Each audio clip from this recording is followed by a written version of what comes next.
came to my uncle, Chicago was like paradise. It was his mental Narnia. He often chatted about how those years in the Windy City affected him.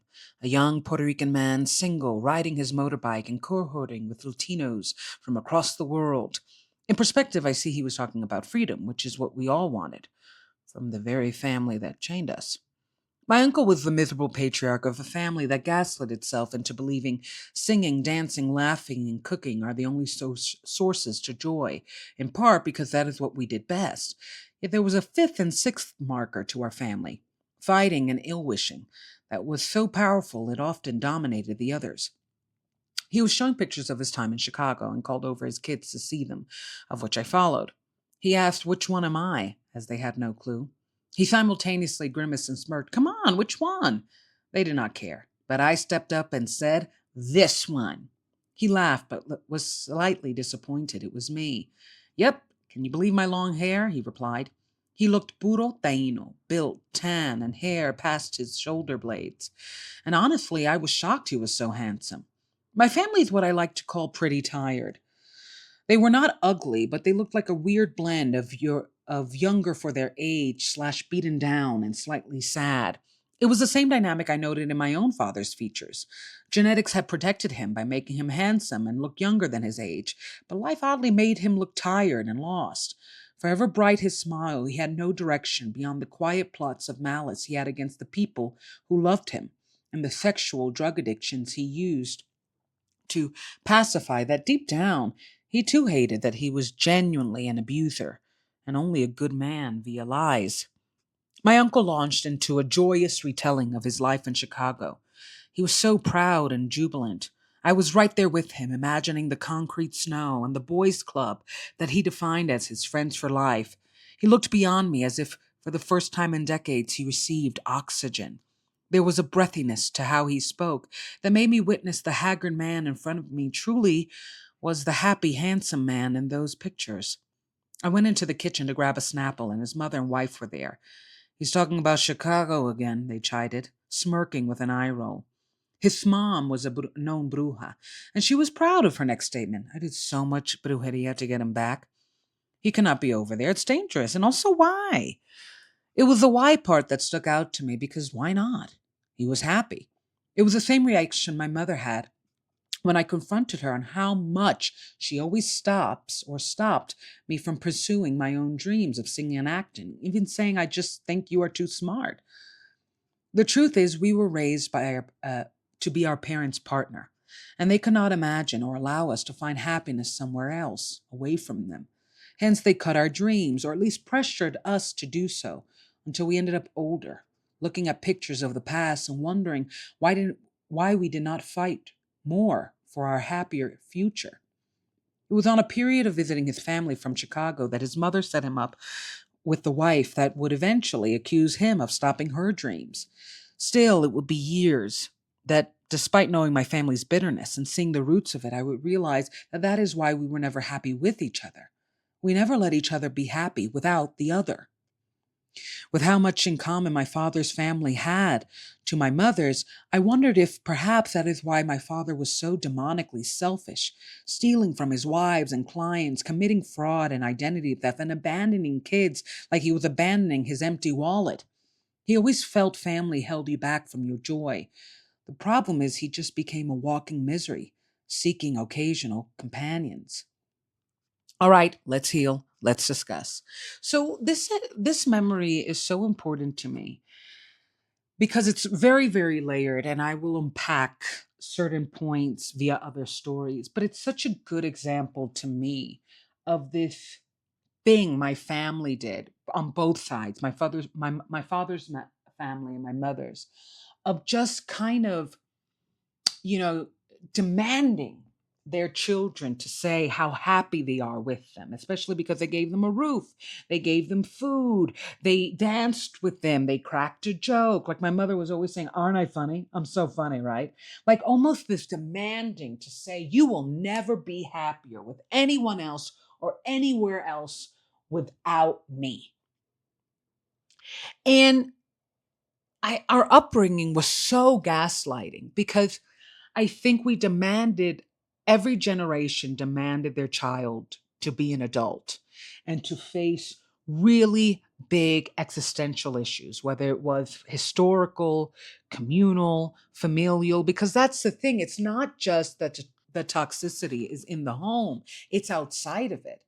I think as a Puerto Rican particular and a Latina, we're raised to be so deeply loyal because we're on the constant brink of extinction, because have been so historically raised and gaslit to believe that we deserve it, that we not only deserve to be erased outside of the home, but we deserve to not even have a home, right? And this is society. These are institutions telling us that, health institutions, educational institutions, governmental, financial, all every turning point outside of our home, we're told we deserve less. And I think what we do, or at least my family did, is this kind of the pain feels so big, so existential, so overarching that you don't even want to face it in the home. Your home should be a peaceful palace, but it does trickle in, and it's hard for it not to pass the welcome mat. So what we do is this kind of, oh my God, I cook so good, and we dance, and we have these freaking amazing parties. The best party is a Latina party. I'm sorry, and we eat well, and we laugh. My God, are we funny? And we're so freaking creative and artistic, and a lot of those great things still have a level of trauma, either fueling them or bonded to them. But we don't talk about the trauma, at least in my family. And yet it's in the cracks because we never allowed any of us. When I look at every member of my family, every grouping, because my family was big, but there were groups, to each his own child. And I think that's what endangered me, because my one thing that I noted in my family is every grouping, every uncle, aunt with 3 or 4 kids always had a one scapegoat. And that one scapegoat was always a female. They always had that one daughter they treated like she was the dumbest person in the world, even if she was educated. They treated like she never showed up for any other family members, despite now officially having her own family. Like they just super villainized her. And I think the danger I had in terms of my mother and then her mother, is that my grandmother was the scapegoat for her mother. My mother was the scapegoat for my grandmother. I was the scapegoat for my mother. The only difference was my grandmother only had one child. My mother only had one child. So it was soul crushing. It was incredibly felt because I didn't have another sibling to buffer it. But it's also because I didn't have another sibling that I realized it was happening. Because that was the thing about the scapegoats of my family. They either completely left the family or hyper isolated themselves, and understandably so, as somebody who did the same, or they would stay and kind of try to mentally and emotionally act like the bullying and the constant scapegoating was somehow like fun banter. And like maybe they don't always step up, because that's the thing about narcissism and gaslighting, especially generationally. If you have an entire room telling you that they're not making fun of you, all while making fun of you, you're going to be like, well, maybe it's hard not to be like, well, maybe everybody, it's kind of like I think that one of the biggest complaints that comedians face and have always faced is that they do have their specific groups that they target.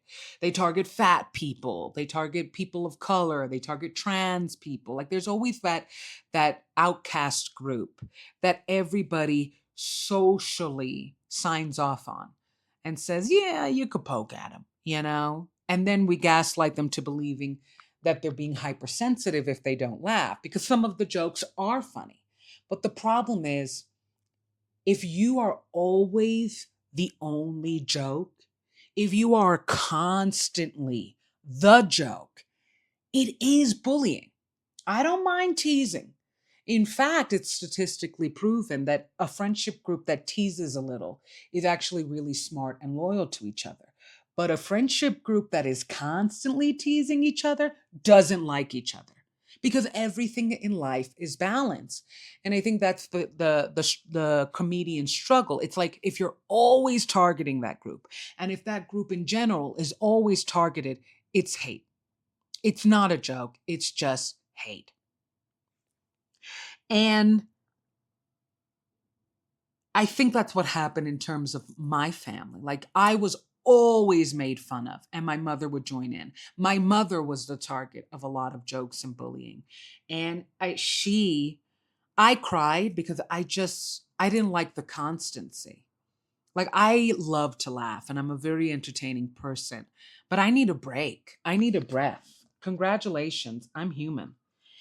And my family just didn't give it to me. And my mother approved. And then I would go off to my father. And I think the funny thing that I'm realizing is I think the vitriol that my father had for me. How do I explain this? I think the only difference between my father and my mother is that my father didn't have a mask. He was full force. My intention is to destroy this child, and I am going to rake her through the coals and treat her like she deserves every ounce of misery and theft and plot against her. And she has a mom who kind of sort of backs me because I had multiple children and I didn't pay for her. I didn't, I was never kind to her. And I think my mother, I don't want to say it was a mass because when I look at her family, they were a yo yo. I love you and I hate you. And I think what made me an outcast is I just can't see how you could be both. I just can't see how you can mistreat someone and die for them. It's almost like they lived in this mentality of, I would die for you. But first, let me kill you. Like they were great in crisis. But then when there was no crisis, they were just waiting and pushing quietly each other to get into one. It's almost they wanted to prove we do love and we are loyal to each other because we know how to be there, show up for bad times. But we don't really know how to show up for good unless it's a really big party and we're all eating and we're all laughing and we're all playing music. But damn it, and nobody has funds like that. We can't be partying like it's Christmas every weekend. I wish. And I think that's why sometimes it's difficult to. I like to distinguish my father from my mother because I think they're different levels of narcissism, different types of narcissism, and they have different effects. My mother could be really good, and then, but it was like having a really poorly made cake. You ever see like an ugly cake that's slightly flavorful? And then somebody tries to put like frosting on it and decorate it to hide that it's a little misshapen and she put too much salt. It was like that. It was like this weird, bad, good cake that was not shaped well. And it tasted good, but it could have tasted better. And she just covered it with design.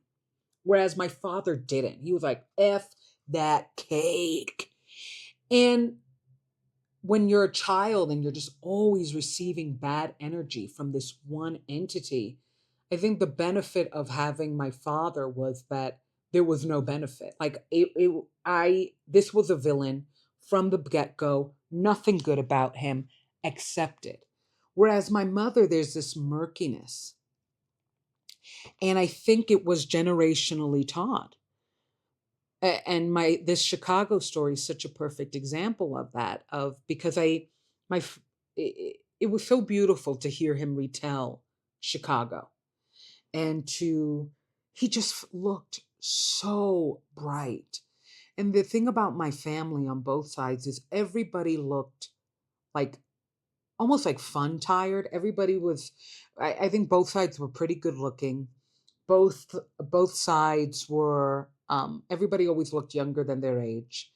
Yet there was this odd energy of like, I am sad and I'm a little exhausted. and it would come out in fights and the constant yelling, right? And it was this moment, he was so happy describing Chicago and his time there, that I was like, oh yeah, you are that guy in the picture. Because it was totally, he was so handsome. Like this man was gonna do the little shows, homages that we have in Puerto Rico to Tainos. Like he looked puro Taino. I was like, you go, Unc. And then the man in front of me, I was like, oh, brother, brother, like what happened? And the way he described it, it was almost like he got youthful again. And like his hair grew out in 30 seconds. Like he was that kid. And I went to go get a Snapple, which in perspective, I'm realizing I really like Snapple. Like every story has me drinking a Snapple. And I didn't know I enjoyed Snapple like that. And I went to go get a Snapple, and his mother and his wife were there. And they were like eye rolling and like kind of like snarking about Chicago. And my aunt, his mother, who I called my aunt, great aunt, was always, she was a top bruja in Puerto Rico.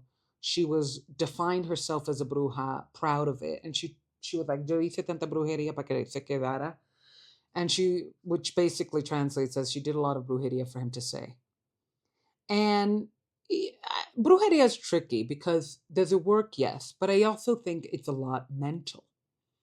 It's not just a manipulation of energy, but a manipulation of thoughts. And in my family, I think the reason my father was so good at scamming my mother and scamming his other wives is that they were all raised in manipulative families. My father was a master manipulator, but he was a master manipulator to people who were raised to be manipulated.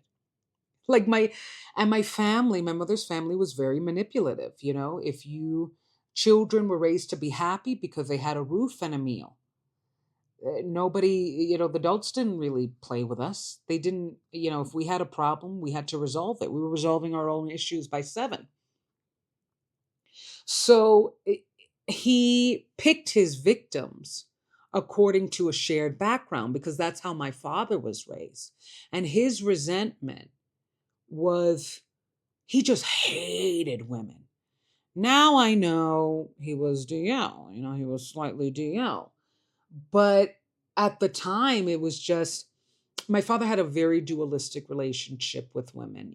On one hand, he thought they were obsessed with him, but in truth, he was obsessed with them because at every point, whenever my father effed up, whenever he needed saving or comforting or an ego boost, he turned to a woman. He turned to a woman for money. He turned to a woman. It was women who spoke in his defense when he got caught stealing from clients and lost his license, which he never stopped doing, by the way. He never stopped stealing.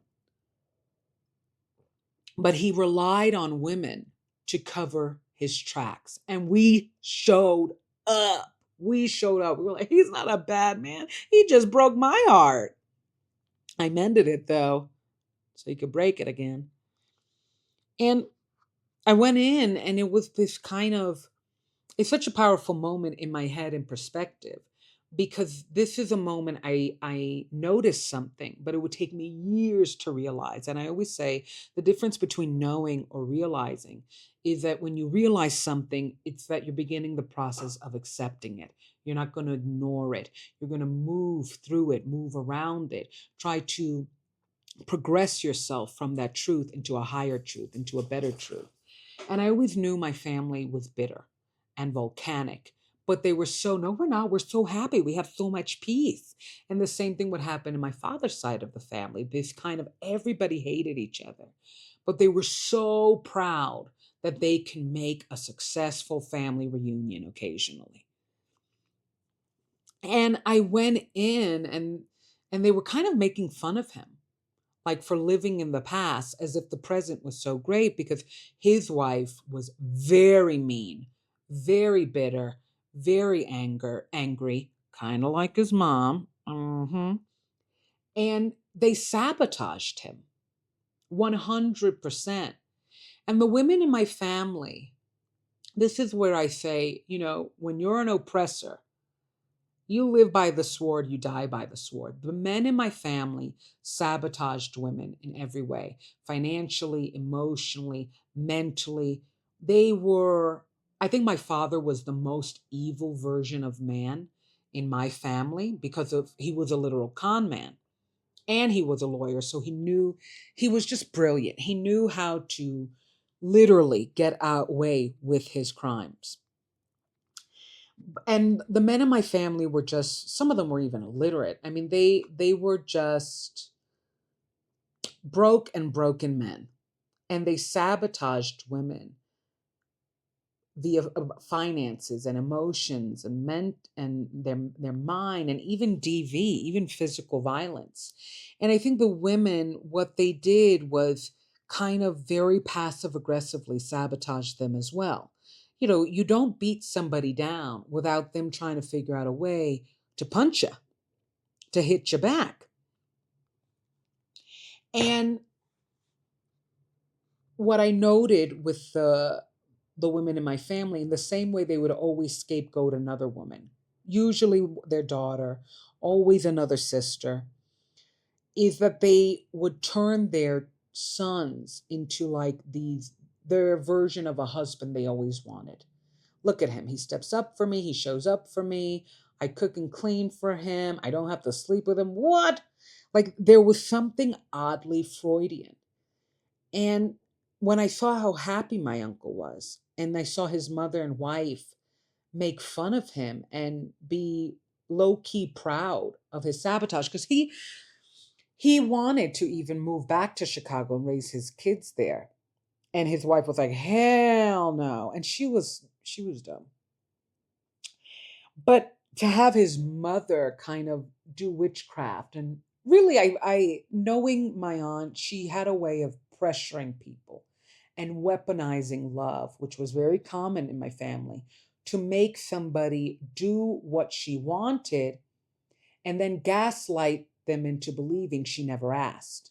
And it's something that my mother does too. It's this weird kind of, remember all the things I did for you, and all the things they did for you is always going to be material. They paid for your roof. They showed up to occasional theater shows you had, even though in that theater show they made fun of you. Like they just materialize their love as if it's a debt and pressure you to do into doing what they want.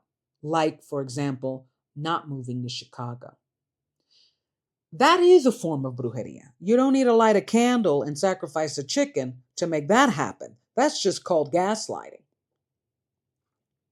And it worked. And in one of his visits, he met his wife, which she set him up with. And I'm sure she did a bunch of love brujerias with that. And he stayed. And it was his biggest regret. And he said it. And his wife would smile, and I'm like, this is where the passive aggression and the kind of misery is there, but she's just smiling energy of my family, of like, if somebody says my biggest regret was not staying single and living my best life in Chicago, meanwhile they're married to you in Puerto Rico with kids, what? I think they're kind of saying inadvertently, you're their biggest regret.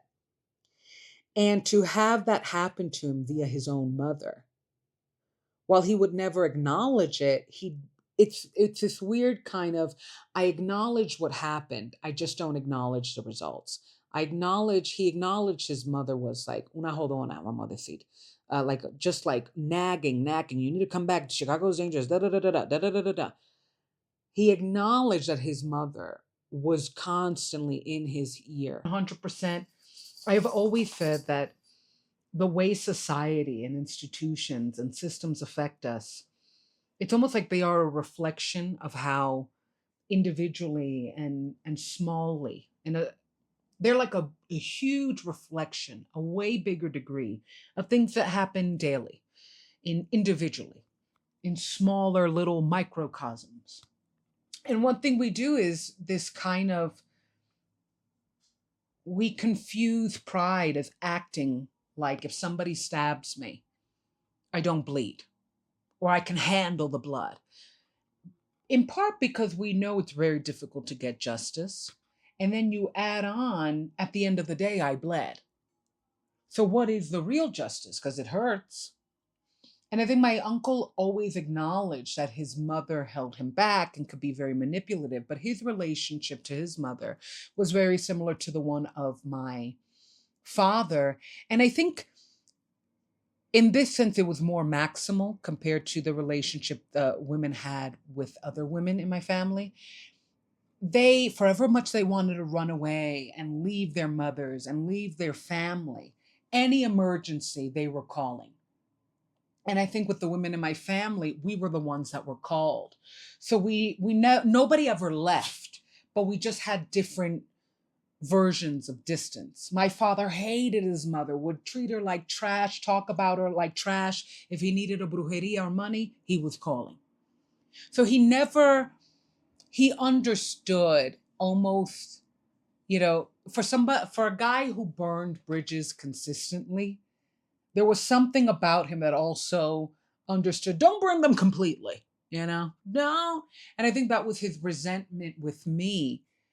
If you burn me, I do leave the forest, right? If you try to burn down all my trees, I'm out.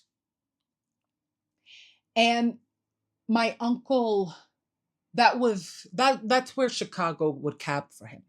This acknowledgement that his mother kind of trapped him, but he wasn't trapped. He's so happy. That's why he yells a lot. He has high blood pressure. He's very vindictive. He's very jealous because he's happy. And it's this weird thing that I think happens between a lot of men and women, and really oppressor/oppressed. It's this mutual sabotaging. If you're an oppressor and you're trying to build a system, whether in your family, your community, your government, to take from someone and just gaslight them to believe that they're not being taken advantage of, there is an emptiness to you that you can't shake. The flip side of that is that the person that you are taking advantage of will always be bitter towards you. And no matter how much they smile, they deep down know you are a major block to their dreams. And it's this dynamic of fake that the scapegoat notices and can't shake. And I noticed, and I couldn't shake it. And my mother and everyone else noticed, but they fell in line. And my father, in an odd way, did too. Because my father never made sense to me. He was a lawyer, but a criminal, and he loved committing crimes. He wanted desperately to be happy, so he did drugs and sex and slept with everyone and stole from everyone and just fed off the rush of getting away with it. And it's just, he had all the tools to be happy and just screwed them, used them to cause malice and feed his depression, because he hated when the truth came out and the tears rolled. He hated and loved it because it was proof that someone loved him, but it was also proof that all he was a malicious man. And in some ways, he never escaped. Both of my parents never escaped their families. They just took different ways. My mother played, in the gaslighting dynamics. My father did too, but he pushed people more towards their edges. He pushed them back. The problem is no one left, except for me. Check out Daddy Recovery and check out Hardín on all music platforms. Check out Daddy Recovery on all platforms. Let's do this.